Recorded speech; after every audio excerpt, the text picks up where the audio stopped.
Hello, and welcome to the May edition of Fraud in the News on Facebook Live with the ACFE. I'm Mason Wilder, a research specialist with the ACFE, and this month I'm joined by... I'm Julia Johnson, and I'm also in the research department with Mason. All right, so we've got a couple big stories for you today, and then of course some can't make this fraud up, crazy news stories. And everything we talk about today ranges from the worst state in the country for fraud, big bank and drug money laundering, and some climate fraud. So starting off, there was a report recently released by the Federal Trade Commission's Consumer Sentinel Network, sorry about that, that covered nationwide fraud statistics and ranked states in terms of worst states per capita on fraud reports. And surprise, surprise, Florida had the highest per capita fraud report rate at more than 1,000 fraud reports per 100,000 citizens. They were followed by Georgia, Nevada, and Delaware. And Florida also made up a huge portion of the top 50 metropolitan areas ranked in the study. They had 18 of the top 50, so more than a third of the top 50 cities in the country for fraud were in Florida, and that included pretty much all of the major cities as well. So these were more consumer fraud than occupational fraud, but just another metric that shows Florida having a serious problem with fraud. So were there any common fraud schemes that you found in this? Well, there were, like I mentioned, this was more of a consumer fraud thing, but one thing that I know I always see all the time in the news is healthcare fraud in Florida, I suppose because of, it's got a large retiree population, and there are lots of snowbirds that head down there for the winter. Healthcare is a huge industry down there, and it seems like there's always a big healthcare fraud story coming out of Florida. I think we talked about one either in April or May in Facebook, our Facebook Live, where it was like more than $1 billion healthcare fraud case. So for fraud examiners looking for a job, it looks like Florida market should have high demand for quite a while. So moving on from that to the drug money laundering story. Yeah, so it's pretty crazy. A Wells Fargo banker was just found guilty of helping launder money for the Mexican cartel it was about $19.6 million total that this organization facilitated through funnel accounts that were opened by the Wells Fargo banker located in Tijuana. And funnel accounts are accounts that are in one geographic area that receive deposits, and then the withdrawals are made in a separate area, so kind of sketchy. The organization was based in Tijuana, but it operated primarily in San Diego. This banker also was in charge of setting up wire transfers, international wire transfers, and the process for how they did this was that cash couriers would pick up and transport cash in the United States that were the proceeds for narcotics, and they would bring these large amounts of cash in shopping bags, duffel bags, and even shoe boxes into the Wells Fargo bank. So these people would deposit the money domestically in California, which is where this investigation was, and they would deposit them in just enough amounts where it would be below the regulatory requirement for reporting, so it wouldn't alert anyone. And then they would wire these funds to bank accounts in Mexico that were controlled by the cartel members. And so once it was there, then the cartel members were able to do whatever they wanted with it. So, Julia, in addition to maybe asking questions if somebody comes in with a shoebox full of 20s, what are some of the other red flags that financial institutions can look out for to try and prevent drug proceed money laundering? Well, one of the big things is for banks to look out for deposits that are just below that regulatory threshold, which is $10,000 for a cash deposit. So if people are making a lot of deposits that are just under that amount, that should be something that raises suspicion.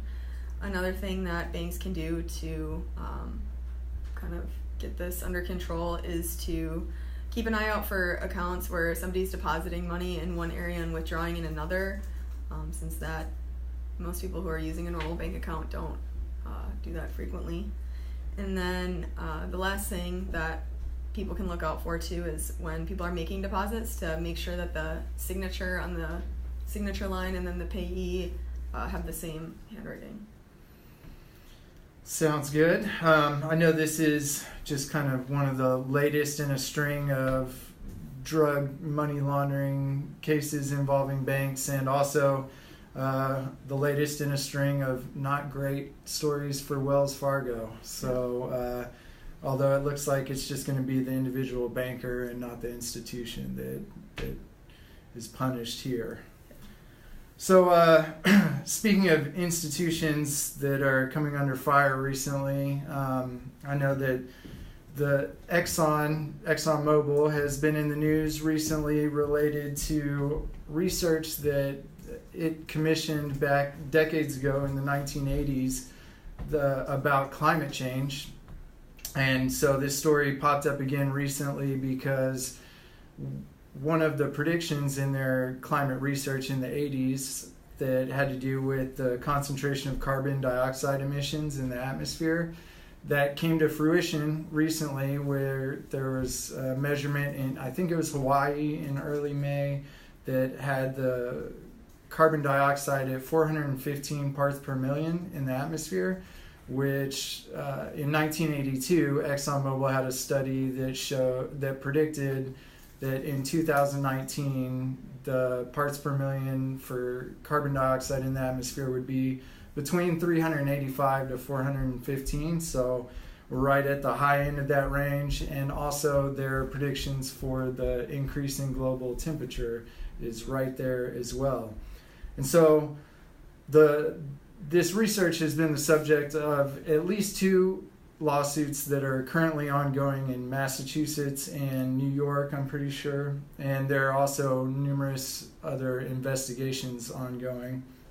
But, they all essentially deal with what the company knew, when they knew it, and what they did or did not tell to the people, whether that's consumers or shareholders. Gotcha. So are there any implications for this ongoing litigation that is being...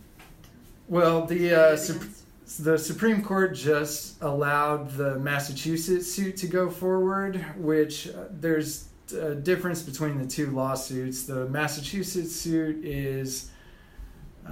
alleges that ExxonMobil basically defrauded the public by not disclosing what it knew about the dangers of oil and gas production and oil and gas burning in the atmosphere.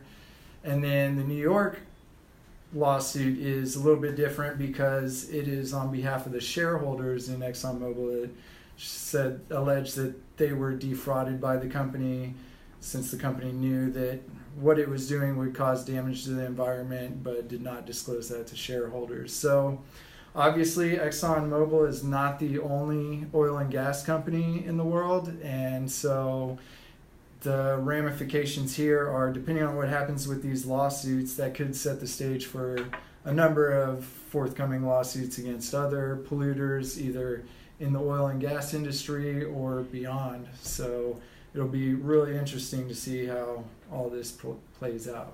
Definitely. And so now, after the main stories, if you're a return viewer, you know that this is where we like to transition into some more bizarre fraud stories, like we have the "You Can't Make This Fraud Up" stories in our newsletter. But I'm going to let Julia start off with a story out of Minnesota, since that's where she's from. So in the great state of Minnesota, there was a guy who just faked his own death and tried to get a life insurance policy. Actually, did get the life insurance policy for $2 million. And he even went so far as to find a fake corpse to further his fraud scheme. So Igor Vorotinov took out a $2 million life insurance policy and listed his wife as the beneficiary on this account. And then police in the country of Moldova found a deceased body with his ID, his driver's license, his passport, and everything in the pockets of it, so they assumed that it was him, as anyone would in that situation. So his wife traveled to Moldova, where she positively identified the body as that of her husband, and she obtained a death certificate and had the ashes cremated and went back to Minnesota, where she held quite a lavish funeral, I hear. After that, she submitted the death claim to the insurance company, where they sent her a check for the $2 million policy that was for her husband. So after she got this check, she recruited a third party to deposit these funds into a bank account in her son's name. And this third party also took $1.5 million of the proceeds and was wiring it internationally to bank accounts in Switzerland and Moldova. And so federal authorities kind of got wind of this, and someone tipped them off actually in Moldova that something was kind of off here. And so the son was coming back from a trip overseas and was stopped at the border by customs, where they searched his laptop and they found pictures of his dad very much alive and well. And so just enjoying that Moldovan lifestyle. Yeah, just living out there. So once they dug a little deeper, authorities found that this man had staged his death and was actually living in Ukraine and was receiving the money from his life insurance policy. So they never figured out whose ashes they actually had, which is pretty bizarre, but they did test them and figure out that they weren't this guy's. So then Igor was extradited back to Minnesota from Moldova, and he pleaded guilty and is currently awaiting sentencing right now, along with the rest of the family. And after years of this Minnesota family skating on thin ice, it finally caught up to them, and their assets were frozen.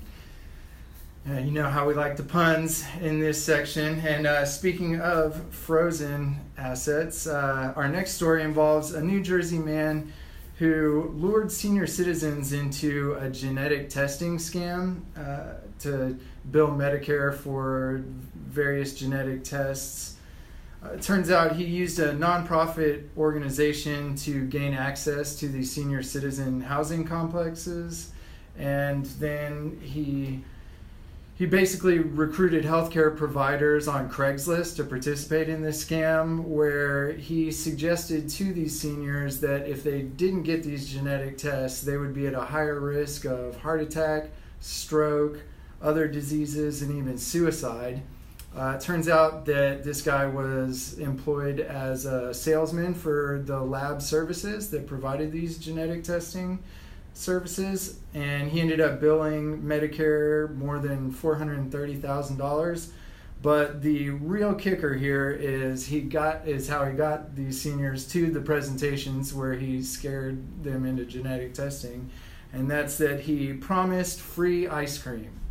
So that is, as if the rest of it wasn't bad enough, promising free ice cream to seniors to scare the crap out of them to get them to participate in genetic testing is pretty bad. So earlier this month, this cold-blooded fraudster pleaded guilty to conspiracy to commit healthcare fraud, and he will not be soft-serving his punishment, as he was ordered to pay more than $430,000 in restitution and serve 50 months in federal prison, which is sure to be a rocky road for him ahead. So on those notes, thanks for joining us, and we'll see you next month. Thank you.